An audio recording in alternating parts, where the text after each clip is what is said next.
ये कर रहा था। बहरहाल जिस वक्त तो बुलाया गया तबीब को, तो तबीब ने कहा हजरत ये तो जहर है, और ये जहर बुझा करके जानबूझ करके लगाया गया। बहरहाल इमाम को फिर शिफा भी हुई, इमाम फिर मदीने तैयबा आए, और अब की मर्तबा जो तीसरी बार जहर दिया गया यजीदी तहरीक पर, वो ये कि हीरे को पीस कर, अलमास को पीस करके इमाम अली मकाम इमाम हसन मुश्तबा के मशकीज़े के अंदर वो डाल दिया गया। इमाम पाक सोए हुए थे, 27 सफर की रात थी, इमाम पाक सोए थे, अचानक नींद से बेदार हुए, और नींद से बेदार होने के बाद आपने फरमाया, बहन ज़ैनब, सैयदा ज़ैनब इबादत में मसरूफ थी, आपने उस तरफ तवज्जो फरमाई। अर्ज़ किया भाईजान क्या हुआ? तो इरशाद फरमाया, मैंने नाना को और अम्मी को और अब्बा को ख्वाब में देखा कि वो मुझे जन्नत की सैर कराते हैं।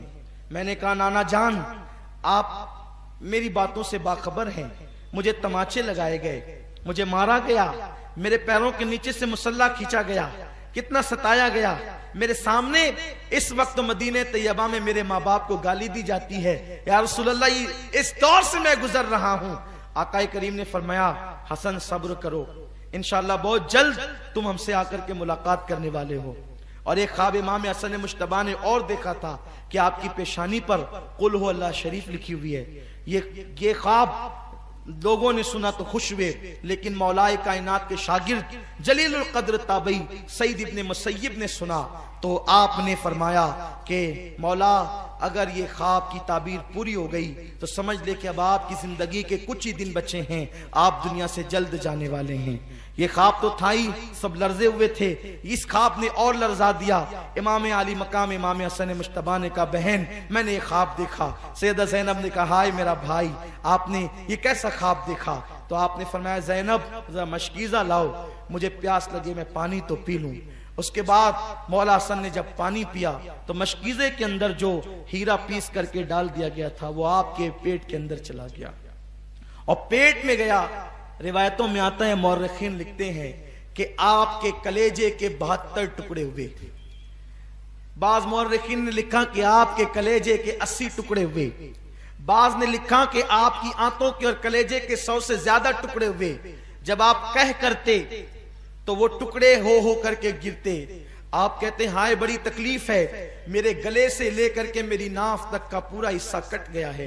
सोचिए जरा, ये हीरा क्या होता है, उसको कांच पे आप चलाएं तो कांच कट जाती है, तो हीरे की कनी इस अंदाज के साथ। यजीद सिर्फ कातिले हुसैन नहीं है, यजीद कातिले हसन मुश्तबा भी है। इस पर तो सब इत्तेफाक करते हैं कि ये साजिश यजीद की थी, लेकिन जहर दिया किसने, इस पर तारीख खामोश है।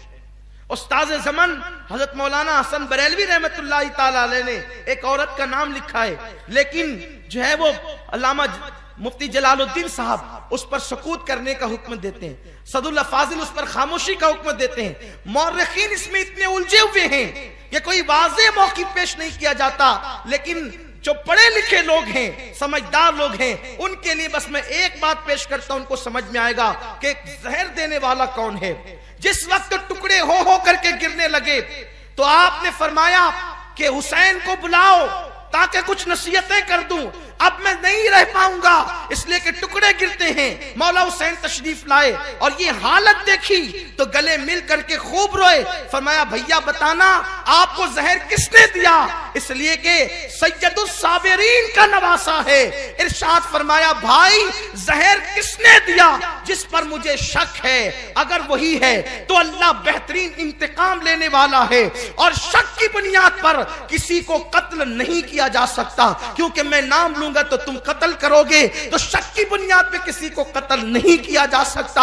इसलिए मैं अल्लाह बेहतरीन मुंतकीम है, इंतकाम लेने वाला, तो इसको अल्लाह पर छोड़ता हूं। जब इमाम हसन ने इमाम हुसैन को नहीं बताया कि कातिल कौन है, तो हतमी तौर पर किसी के बारे में यह फैसला कर देना कि फुला कातिल है या फुलानी कातिल है, मैं समझता हूं कि यह ज्यादा मुनासिब नजर नहीं आता। बहरहाल इमाम पाक जब ये हालत में सुबह हुई और लोग जमा होने लगे, तो उस वक्त इमाम हसन ने कहा, हुसैन मेरा चेहरा कैसा नजर आ रहा है? तो इमाम पाक ने रोते हुए कहा, भैया आपका चेहरा हरा हो गया। तो कहा मुस्कुराकर, उस तकलीफ में मुस्कुराया है हसन जिस तकलीफ में लोग सारी खुशियां लोगों की छिन जाती है। हसन मुश्तबा ने जब सुना कि मेरा चेहरा हरा हो गया, फरमाया हुसैन याद है नाना की हदीस मेराज मुकम्मल हो रही है। तो लोगों ने कहा ये हदीस मेराज क्या है? तो तब फरमाया कि जब हमारे नाना मेराज पर गए थे, जब हमारी पैदाइश भी नहीं हुई थी, तो नाना मेराज पे जन्नत की सैर कर रहे थे, तो जन्नत में दो महल देखे, एक हरा था एक लाल था। तो उस वक्त रिजवान जन्नत ने कहा कि या रसूल अल्लाह, ये जाते जाते अपने शहजादों के महल भी देख जाएं जिनसे पूरी जन्नत का हुस्न दुबाला होता है। तो आकाए करीम ने फरमाया ये हरा किसका है और ये लाल किसका है? तो कहा लाल तो हुसैन का है और हरा तो हसन का है। तो आका ने रिजवान से कहा कि रिजवान ये बताओ मेरे हसन का हरा क्यों और हुसैन का लाल क्यों? तो रिजवान की गर्दन झुक गई, आंखों में आंसू आ गए। अरे नादान, अहले बैत की मोहब्बत पर रिजवान जन्नत भी रोता है, जबकि जन्नत में कोई रो नहीं सकता। जन्नत वो है जहां रोया नहीं जाता, लेकिन ये शहादत हसनैन है, इसे जब जब भी याद किया जाता है तो अल्लाह अकबर, रिजवान जन्नत का खाजिन भी रोता हुआ नजर आता है। गर्दन झुक गई, हिम्मत न हुई अर्ज करने की। जिब्रील आए, अर्ज की हुजूर इसमें हिम्मत नहीं है ये अर्ज करे। मैं बताता हूं अल्लाह के हुक्म से ये जो हरा है हसन का इसलिए है कि हसन को जहर दिया जाएगा। ये शहादतें जन्नत में पड़ी जा रही है, ये शहादतें हसनैन की जन्नत में पड़ी जा रही है। या रसूलल्लाह, हसन को जहर दिया जाएगा और उसका चेहरा पूरा जिस्म हरा हो जाएगा और हुसैन को करबला में शहीद किया जाएगा। शहादत के वक्त तो खून से पूरा वजूद लाल हो जाएगा, इसलिए हसन का हरा और हुसैन का लाल। तो देखा नाना की हदीस से मेराज पूरी हो रही है। उसके बाद मौला हसन ने लोगों से कहा अब आप लोग जाएं, मेरे घर वाले रहें। उस वक्त मौला हसन के 3 या 4 बेटे थे। उन बेटों में एक बड़ा बेटा था, उस बेटे की उम्र सिर्फ 7 साल की थी। वो बड़ा खूबसूरत था। उस बेटे का नाम कासिम था। उसकी अम्मी का नाम उम्मे फरवा था। उम्मे फरवा कासिम के सर पे हाथ फेरती और अपने शौहर को देखती, गोया कि उम्मे फरवा के सामने अपनी बेवगी घूम रही थी। हाय बेवगी, हाय बेकसी, हाय बेबसी, लेकिन जबान से कुछ कह न सकती थी। जब सब लोग रुखसत हुए, हत्ता के अल्लाह अकबर, अब कोई न बचा, तो मौला हसन ने अपने बाजू पे बंधा हुआ तावीज खोलने का हुक्म उम्मे फरवा को दिया। उम्मे फरवा ने वो तावीज खोला और वो तावीज खोल करके इमाम हसन ने कहा कि मेरे बेटे कासिम को मेरे पास लाओ, और अपने हाथों से कासिम के बाजू पे वो तावीज बांध दिया। बेटे कासिम, एक वक्त आएगा जब तू शदीद मुसीबत में गिरफ्तार हो जाएगा, उस वक्त ये तावीज खोल करके देख लेना। उसके बाद मौला हुसैन को बुला करके फिर वसीयत की, हुसैन सब्र से काम लेना। मेरी तमन्ना है कि जिस वक्त मेरा जनाजा उठे मुझे नाना के कदमों में दफन कर देना। मैं नाना के कदमों में दफन होना चाहता हूं, लेकिन जाकर उम्मुल मोमिनीन पहले हजरत आयशा से इजाजत लेना, क्योंकि ये उनका हुजरा है। और इमाम अली मकाम 28 सफर को, एक रिवायत के मुताबिक 29 सफर को, और एक रिवायत के मुताबिक 5 रबीउल अव्वल को इमाम अर्श मकाम इमाम हसन मुश्तबा शहीद हो गए। इस तरह से कि आपका पूरा जिस्म हरा हो चुका था और अंदर की आंतों के टुकड़े कै में बाहर गिरे हुए थे। इमाम अली मकाम इमाम हसन मुश्तबा की शहादत हुई। आपको तजहीज और तकफीन के बाद जब जनाजा उठाया गया, जनाजा उठाने से पहले इमाम हसन हजरत आयशा सिद्दीका के पास गए, तो वो दुपट्टे को चेहरे पे रखकर अपने घर में अकेले बैठी रो रही थी।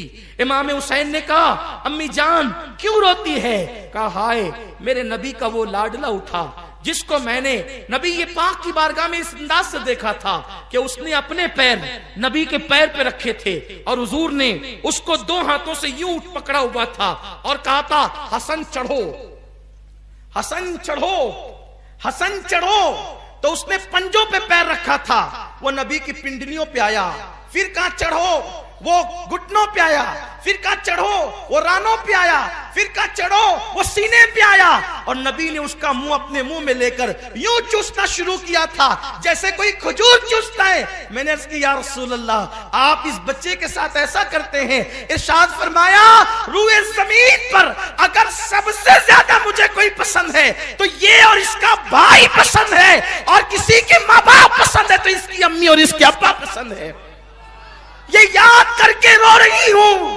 तो कहा कि उसी शहजादे की तमन्ना है कि नबी के कदमों में दफन हुआ। सैयदा ने कहा उसके नाना का घर है, उसको इजाजत की जरूरत क्या है, मैं इजाजत देती हूं कि उसे दफन कर दे हुजूर के कदमों में। लेकिन यह भी तारीख का बदतरीन बाब है, जब जनाजा बाहर लेकर के आए और हुजूर अलैहिस्सलाम के रोज़े अक़दस में इमाम हसन को दफन करना चाहते थे, तो बनु उमैया के वो गलीज जिसे दुनिया मरवान कहती है, वो बदतरीन आदमी जिसके बाप पर मेरे आका ने लानत की थी, उस पलीद ने कहा मैं इनको दफन होने नहीं दूंगा। इमाम हुसैन ने कहा मेरे भाई की वसीयत है, मैं दफन करूंगा। जानते हैं यहां तक के बाद मौरखीन ने लिखा कि उस जालिम ने कमान से तीर निकाला और इमाम हसन मुश्तबा के लाशे पे चलाना शुरू किया। एक बंदा जो शहीद हो चुका है, लोग कहते हैं कि मरवान को, यजीद को इतना बुरा ना कहो, इसलिए कि उन्होंने किया क्या है, ये किया है। अरे मरे हुए इंसान का तो दुश्मन भी एहतराम करता है, बहस नहीं कर रहा हूं, लेकिन मरने वाले का एहतराम तो एक काफिर भी करता है। वो मरवान कैसा पलीद था, जब अल्लाह अकबर नाना के कदमों में नवासे को ले जा रहे, तलवार से रोक दिया, और जब इमाम हुसैन ने कहा मैं दफन करूंगा, तो उसने इमाम हसन के जनाजे पे तीर चलाया है। बाज़ बातें यहां तक आती है जनाजे हसन पे तीर चला है। सैयदा ज़ैनब ने एक बार कहा था, फातिमा के 2 बेटों के जनाजे मैंने देखे हैं, एक हसन का जनाजा, एक हुसैन का जनाजा। हसन को तो 2 बार कफन मिला, हुसैन को तो 1 बार भी कफन न मिला। लोगों ने कहा हसन को 2 बार कफन कैसे मिला? तो कहा जब मरवान ने हसन के लाशे पे तीर चलाया तो वो तीर लगा तो हसन के कफन से तीर खून की फुहार निकल पड़ी। तो उस वक्त तो लोगों ने कहा कि एक कफन पे अब दूसरा कफन फिर लपेट दो, ताकि हसन को रंगीन कफन में जो है वो लेकर के न जाए, बल्कि एक कफन और दे दिया जाए। यह भी इमाम हसन की करामत है कि विसाल के बाद भी तीर लगा तो आपके जिस्म से खून निकला। किसी ने इमाम हसन से कहा, इमाम हुसैन से कहा, शहजादा साहब हसन की ये वसीयत थी कि मुझे हुजूर के कदमों में दफन करें, लेकिन उन्होंने ये भी तो कहा था अगर मरवान बीच में आड़े आए तो अम्मी के कदमों में दफन कर देना, आप इस पर भी अमल कर सकते हैं। फिर इमाम हसन